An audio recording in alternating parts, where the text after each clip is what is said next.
போதைப் பொருள் பயன்படுத்திய விவகாரத்துல ஏற்கனவே பிரபல நடிகர் ஸ்ரீகாந்த் கைது செய்யப்பட்ட நிலையில, இப்ப மீண்டும் ஒரு பிரபல நடிகர் கைது செய்யப்பட்டிருக்கார். அதாவது சென்னை நுங்கம்பாக்கத்துல நடந்த இரவு விடுதியில பாத்தீங்கன்னா, இரவு மது விருந்துல ஒரு பிரச்சனை ஏற்படுது. அந்த பிரச்சனைக்கு காரணமா அதிமுக நிர்வாகி பிரதீப் அப்படிங்கிறவர பிரசாத் அப்படிங்கிறவரை கைது செய்யறாங்க. அவரை தொடர்ந்து பிரதீப் குமார் அப்படிங்கிற ஒருத்தவரையும் போலீசார் கைது செய்யறாங்க.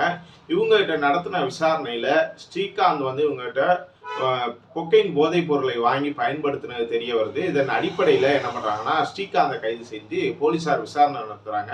இப்படி விசாரணை செய்யும் போது தான் தெரியுது, மேலும் பல நடிகர்கள் இந்த மாதிரி போதைப் பொருளை பயன்படுத்தினது தெரிய வருது.